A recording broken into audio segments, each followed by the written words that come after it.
Hello, students. This will be the 12th session on the chapter Sources of Finance. In this session, we are going to discuss a very important source of short term finance for a joint stock company, which is called bank credit. Okay, so give the heading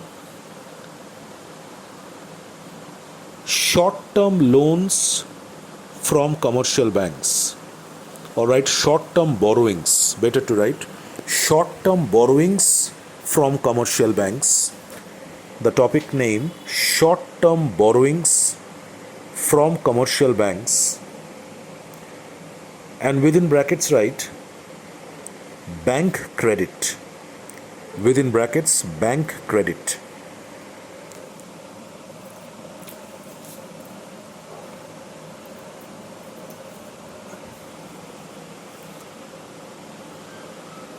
Below this topic, please write number A.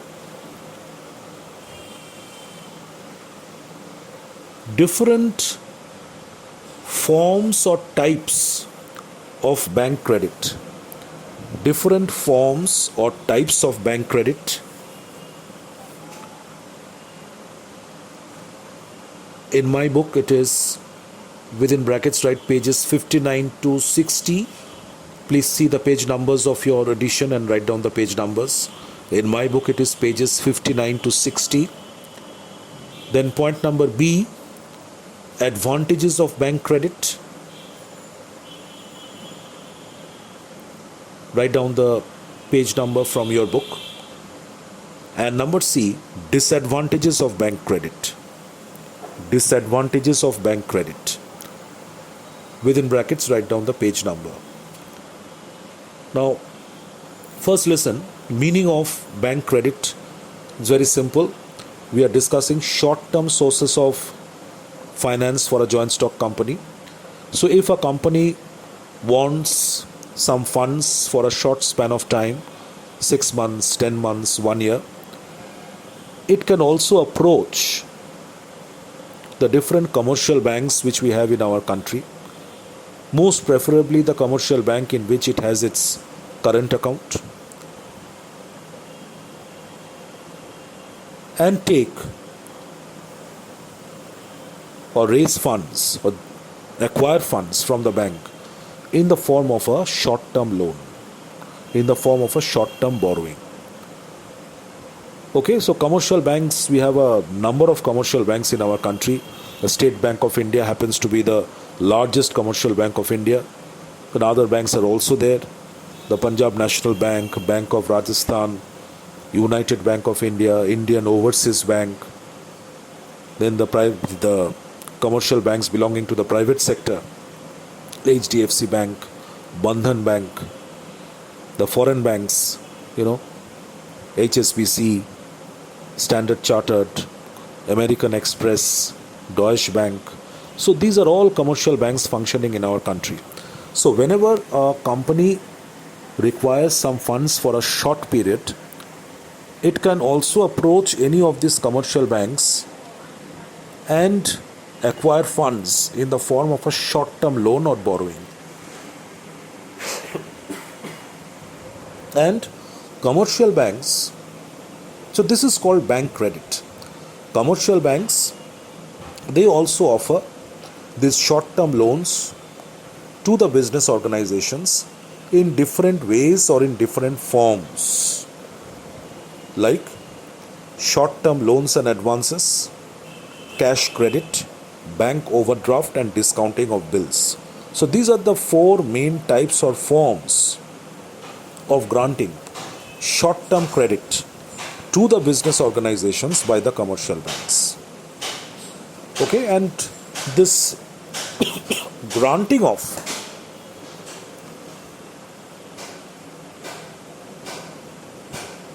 short-term loans to the business organizations in different ways by the commercial banks is called bank credit. Or if you want to define bank credit from the company's point of view, you can write that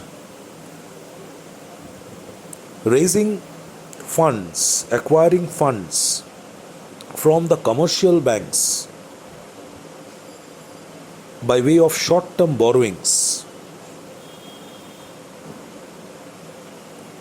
either in the form of short-term loans or advances, or cash credit, or bank overdraft, or discounting of bills,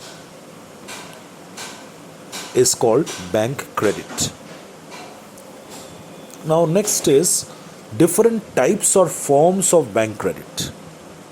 Now what are the different types or forms by which commercial banks provide short-term loans to the companies?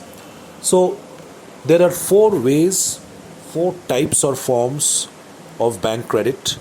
Number one, short-term loans and advances. Number two, cash credit. Number three, bank overdraft. Number four, discounting of bills. So let us discuss these four ways of bank credit one by one. Number one is loans and advances. In your textbook it is written only loans and advances. Before the word loans you give an arrow and write at the top short term. Write short term loans and advances. So short term loans and advances. So in this method of giving bank credit, the bank grants a lump sum amount of money as a short-term loan to a company for a fixed span of time. It can be 6 months, 9 months, 1 year, for a short span. The entire amount of loan which is sanctioned is transferred to a separate loan account in the name of the company. And the bank charges a fixed rate of interest on this short-term loan or advance, which the company has to pay to the bank till the loan is repaid on an annual basis.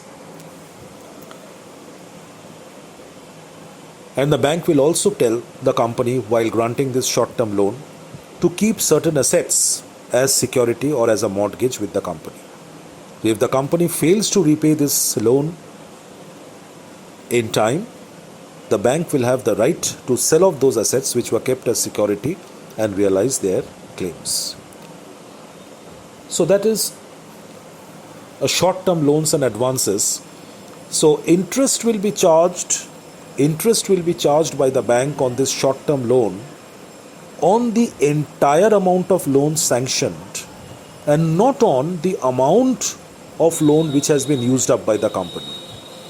It is possible that a commercial bank sanctions a short-term loan of say 50 lakhs of rupees in favor of a company for a span of 1 year, for a period of 1 year, and transfers that 50 lakhs of rupees in a separate loan account in the name of the company.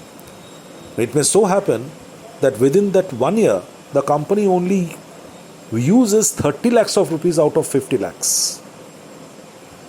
Actually, it uses 30 lakhs of rupees out of 50 lakhs of rupees of loan sanctioned.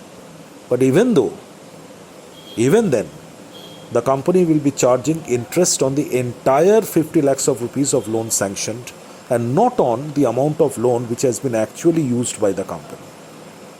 So this is a special characteristic of short-term loans and advances. So this is what short-term loans and advances is, a way how commercial banks grant bank credit to the commercial organizations. So you open the bracket from number 1, underline loans and advances, or you start the bracket from the first line. Commercial banks are a major source of short-term finance for business. Short-term finance. Banks provide finance in several ways. Number 1, underline loans and advances. A loan is a direct advance, and I've told you to write it should be short-term loans and advances. It will be short-term loans and advances. A loan is a direct advance made in lump sum which is credited to a separate loan account in the name of the company. The borrower withdraws the full amount in cash immediately and undertakes to repay it in one or more installments. The borrower is expected to withdraw the entire amount of loan sanctioned from the loan account and use that money and repay that amount at the expiry of the specific period.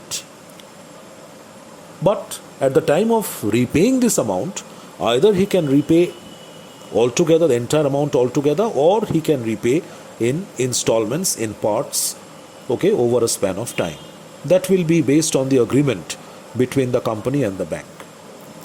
The borrower is required to pay the interest. Whenever you are discussing, explaining any form of loan, please explain the interest factor. Okay? The borrower is required to pay the interest on the whole amount of loan from the date of sanction. Loans may be secured or unsecured. Most of the times it is secured. The banks will ask for security. Loans granted for some immediate need, for example, to hold stocks, are known as transaction loans. This part is not required. I think you can close the bracket after loans may be secured or unsecured. Close the bracket after that. Then come down and open the bracket from number 2, cash credits. Underline it. Another way how a commercial bank gives short-term credit to the companies, this is called cash credit. Now, what is a cash credit? It is such an arrangement under which when a company approaches a commercial bank for availing this facility of cash credit, the company will first open, the commercial bank will first open a separate account called a cash credit account in the name of the company in its branch. A separate account called the cash credit account will be opened in the name of the company in that particular branch of the bank. The next question which the company will ask, which the bank will ask, is that what is the maximum limit of cash credit do you want to avail? The next question which the bank will ask the company is, what is the maximum amount or maximum limit of cash credit the company would like to avail? Now, if the requirement of the company is say 5 lakhs of rupees, then along with that cash credit account, they will attach this instruction that maximum limit of this cash credit account is 5 lakhs. Which means at any point in time, the company can withdraw from this cash credit account as a loan a maximum amount of 5 lakhs of rupees and not anything beyond that. Okay? The third thing which the bank will ask for is some security from the company. Definitely they will ask for certain papers, certain documents which the company will first have to provide. The bank will inspect those documents, examine those documents to test the financial position of the company. If the financial position of the company is found sound, the company will open the cash credit account. The bank will open the cash credit account in the name of the company and transfer that maximum limit which was decided in that account in the name of the company.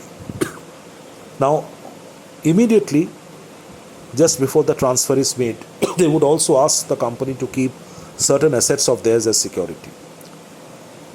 Okay? And if the company has kept enough assets as security, then it won't be a problem for the company to avail the cash credit facility. So the company can start withdrawing money from the cash credit account as and when it requires. Okay? But it cannot withdraw any amount beyond the maximum limit sanctioned. So therefore, this cash credit account is a running account. Loan in the form of cash credit is not granted by a bank for a specific span of time. It can be treated as a continuous arrangement. If the company wishes, it can continue to operate that cash credit account with that bank throughout its lifetime. So what the company can do, as and when required, the company can withdraw money in the form of a borrowing from this cash credit account, use the money, and after sufficient revenue has been recovered, it can deposit the money back to this cash credit account. So if in the month of July the company requires to withdraw 2 lakhs of rupees, it can withdraw 2 lakhs of rupees from that cash credit account having a maximum limit of 5 lakhs. use that 2 lakhs of rupees in the business. Next month, when revenue is recovered, sufficient cash is there with the company, it can deposit that 2 lakhs of rupees back to the cash credit account. So this continues over and over again, and the company can avail this cash credit facility with that particular bank as long as it wants. It is a running account having no specific time frame. But the company cannot withdraw any amount beyond the maximum limit which has been sanctioned by the bank. Now the interest factor over here is the bank at the end of every year will charge interest on cash credit, but the interest will be calculated on the actual amount of borrowing made by the company from the cash credit account and not on the maximum limit of cash credit sanctioned. The bank has its way to calculate the interest on this account. At the end of every year, it will charge interest on cash credit from the company, and this interest will be calculated on the actual amount of cash credit availed and not on the maximum limit of cash credit sanctioned. Okay, so this is what cash credit is. So it is a revolving credit agreement. It is a continuous credit agreement, you can say, under which a borrower, which is the company in our case, is allowed to borrow up to a certain limit. That's the maximum limit. Unlike a loan, it is a running account from which the amounts can be withdrawn and paid back from time to time, subject to the stipulated amount. So as and when required, the company can keep on withdrawing money from this cash credit account and keep on depositing money back to this account, okay, subject to that maximum limit. Now cash credit can be of two types. There are two types of cash credit. Number one, clean cash credit, and number two, a secured cash credit. Now what is a clean cash credit? When the cash credit is not backed by any security, it is known as a clean cash credit. This is only granted by a commercial bank to their, very established clients or customers, okay, with whom they have got, trading relationship, transactions for a number of years. Okay, so when a bank allows a company to operate the cash credit account without asking for any security, it is called a clean cash credit. And whenever the bank asks for some assets to be kept as security, it is called a secured cash credit. So in case of a secured cash credit, the borrower is required to give security in the form of tangible assets or guarantee. Close the bracket after guarantees.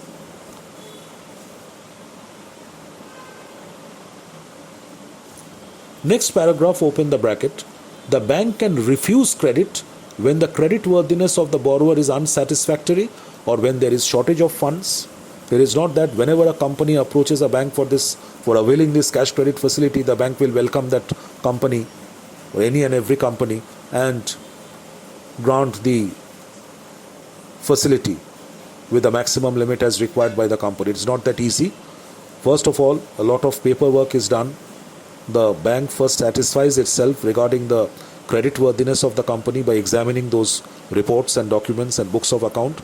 Then only the cash credit facility is granted to them, and the maximum limit, what is going to be the maximum limit of this cash credit account will be determined by the bank after examining the financial position of the company. The maximum amount, known as the limit, is determined according to the financial position of the borrower. Close the bracket after that. So this is cash credit. Then come down to number 3 and open the bracket from bank overdrafts. Underline it. A bank overdraft is an arrangement which you are already familiar with. You have done it, bank overdraft, in detail in class 11 in accounts, in the chapter bills of in the chapter bank reconciliation statement. You have solved problems having an overdraft balance with the bank, so you know the concept of bank overdraft. So what is bank overdraft actually? Another form of bank credit, that it is a facility which a commercial bank only allows to the current account holders. most of the current account holders are the business organizations. A business organization, in order to carry out its banking transactions on a regular basis, needs to open a current account with a commercial bank. So a commercial bank gives this facility of bank overdraft only for the current account holders, only to the current account holders. So under this facility called bank overdraft, the current account holder, the business organization, is allowed to overdraw his account, which means that due to the regular course of business transactions, regular payments being made from the bank by issuing checks, due to the regular course of transactions, bank transactions taking place through that account, a time may come when the credit balance of that particular bank account may become zero or may become very less. And the businessman, not having the knowledge of this, may continue to make further payments by issuing checks against that account. Even if the bank balance is not sufficient, the credit balance is not there, and the bank balance might have become nil, but the businessman was not aware of it. And unknowingly, most of the times, he keeps on making payments by issuing checks against that bank account. So in that case, a bank account without having this overdraft facility, if the bank account does not have the overdraft facility, then all these checks are going to get dishonored by the bank. The bank is going to dishonor all these checks which have been issued by the businessman unknowingly to the different people and different suppliers when his bank account balance has actually become zero. So the bank is not going to accept these checks. The bank is not going to make payment on these checks, and the bank will dishonor these checks. But however, if the bank overdraft facility, if the overdraft facility has been attached to a particular current account, and say the overdraft limit has been fixed at rupees 3 lakhs, then even if the credit balance of that current account has become zero, the businessman can continue to make payments from his bank account up to that maximum limit of 3 lakhs and can avail this overdraft facility. And as soon as he has availed or he has overdrawn his account up to the maximum limit, say 3 lakhs of rupees in this example, when he has already utilized the overdraft facility up to the maximum limit, the bank immediately intimates him of this, and the businessman will be told not to further make payments from this account because he has already utilized the maximum amount of overdraft which has been sanctioned by the bank. And as and when the business keeps on overdrawing the account as and when required, the business keeps on availing this overdraft facility, and the businessman then requires to repay the money into the bank account, deposit the money, repay the amount of overdraft availed in the bank account as and when the business has sufficient amount of cash with it. As and when the business generates revenue, it has sufficient amount of cash with it, it will have to repay that amount, deposit that amount back to the bank account. So to nullify the overdraft which has been availed before. And this repayment of this overdraft amount has to be done within a very quick period of time, maximum of 2 weeks or maximum of 1 month, 30 days. So it's a very short-term arrangement. This overdraft facility is a short-term arrangement with the bank, under which the bank allows the current account holder to overdraw on his current account till the maximum limit of overdraft sanctioned. And after that is done, the current account holder needs to deposit this money back to the account as quickly as possible. So this is what bank overdraft is, and the bank, like in the case of cash credit, the bank will charge interest on the actual amount of overdraft availed by the current account holder and not on the maximum limit of overdraft at the end of every year. When the bank charges interest on this type of loan called bank overdraft, the bank will charge interest on the actual amount of overdraft availed by the businessman and not on the maximum limit of the overdraft sanctioned. So bank overdraft number 3, it is a kind of a temporary, a very short term, temporary financial accommodation or arrangement, you can say, extended by a bank to its regular customers, regular business customers who are having current accounts with the banks for a number of years. Under this arrangement, a customer having a current account, that's the main word over here, a customer having a current account with the bank is allowed to overdraw, that means draw in excess from his current account up to a specified amount, that is the maximum limit. A business enterprise can enter into this arrangement with the commercial bank to take care of a temporary shortage of working capital. So most of the business organizations tend to avail this overdraft facility. It attaches this overdraft facility with the current account, with their current account, to take care of a temporary shortage of working capital, which all business suffers from. There can be a sudden shortage in the working capital of the business. Liquidity position can become bad due to certain reasons, only for a small span of time, 15 days, 20 days. So the overdraft facility can be availed very effectively for solving this problem of dearth of capital for a short span of time. Interest is charged on the amount actually overdrawn by the customer, by the current account holder, and not on the maximum limit sanctioned by the bank. It's a very, very important sentence. Underline it. Interest is charged by the bank on the amount of overdraft actually overdrawn, on the amount actually overdrawn by the current account holder, and not on the amount that is the maximum limit of overdraft sanctioned by the bank. The borrower has to seek approval of the bank every time it is overdrawing. Close the bracket. Every time the borrower, the businessman, is making payments and overdrawing from his current account, he has to first let the bank know of it, intimate the bank, and take permission of the bank. So close the bracket after every time it is overdrawing. Number 4, open the bracket from number 4. It is called discounting of bills. This is also something which you have studied in detail, which you have understood in detail, dealt with in detail in class 11, in accounts, in the chapter Bills of Exchange.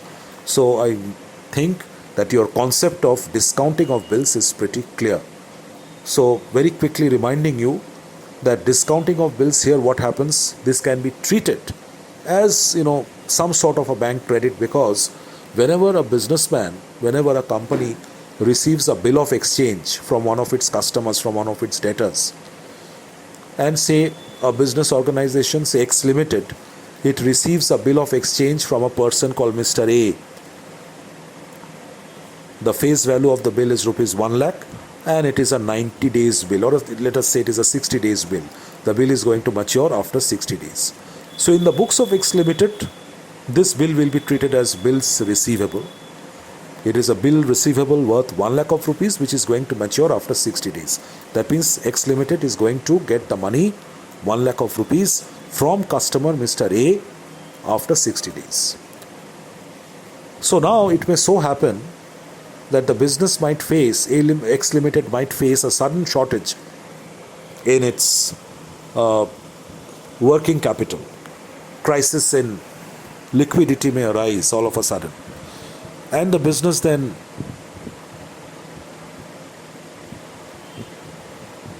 will have to generate cash from some sources. The business requires to acquire funds immediately for some reason, immediately, without much delay, because some payments, very urgent payments, need to be made in cash, and the business was suffering from liquidity crunch. Enough funds were not there with it, but the payment is so urgent that it has to be made immediately.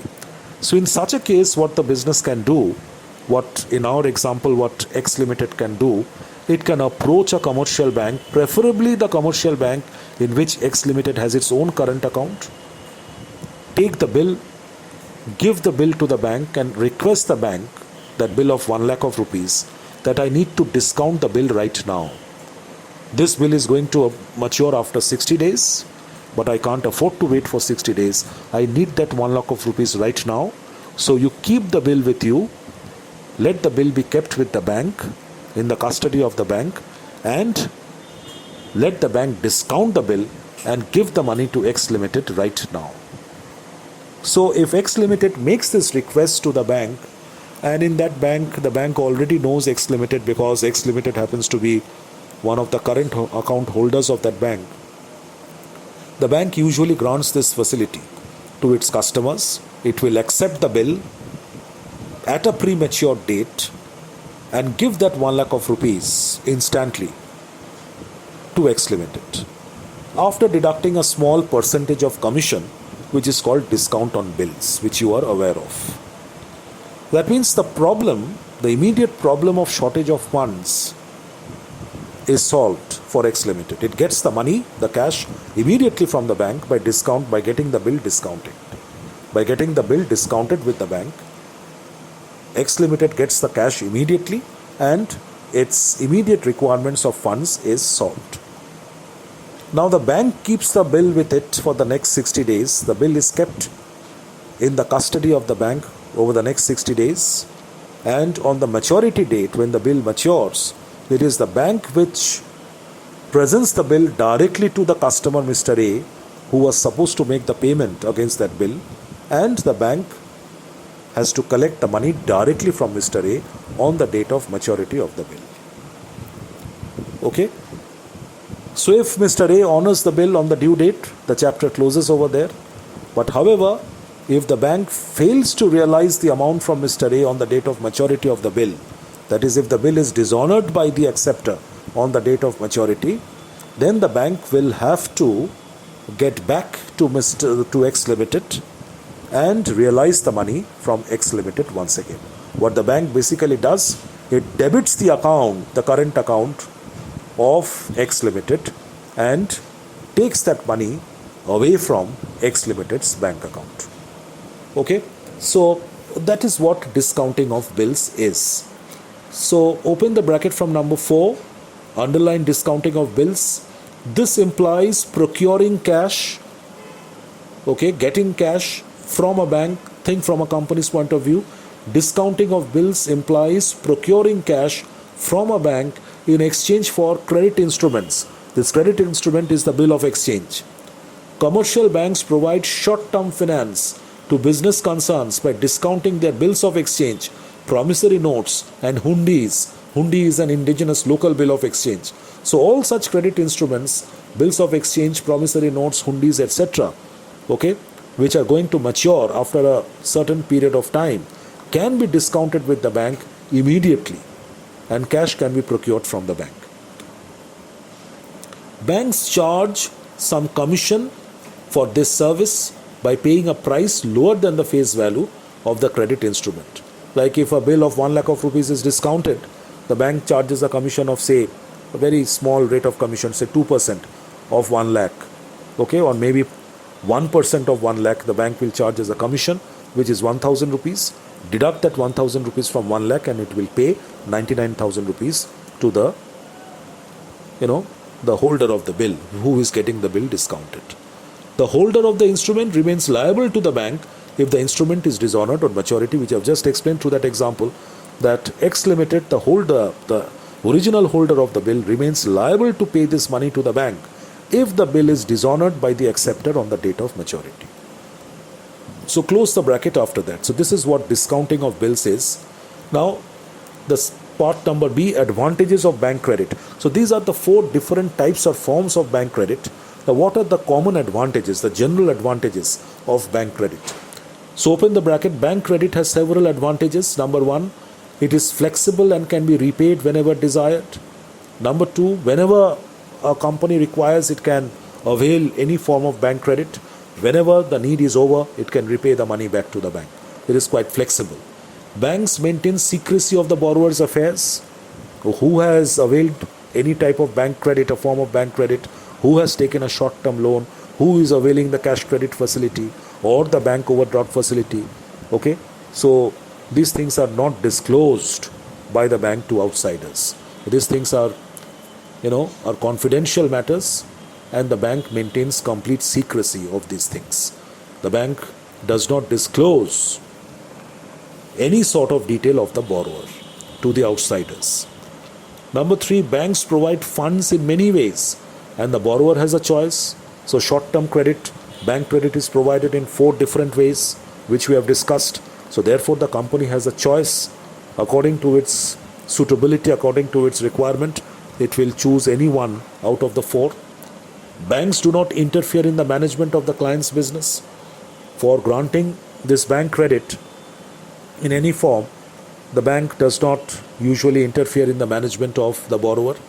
Loans can be repaid in easy installments, and whatever bank credit has been availed, the loan has been taken, the company can repay the loan in easy installments. Okay, in deserving cases, banks can also reschedule payments. In deserving cases, if the case is genuine, the bank can also extend the period of repaying the loan. Close the bracket there. These are the advantages, general advantages of bank credit. Last of all, the disadvantages or drawbacks of bank credit. Open the bracket from the next paragraph.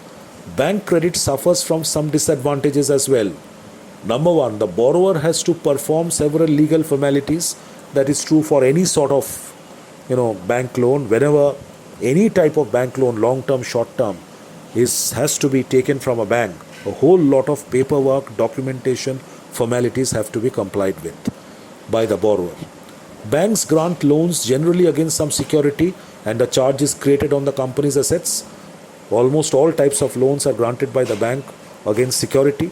The company has to keep certain assets as security for availing the bank credit facility.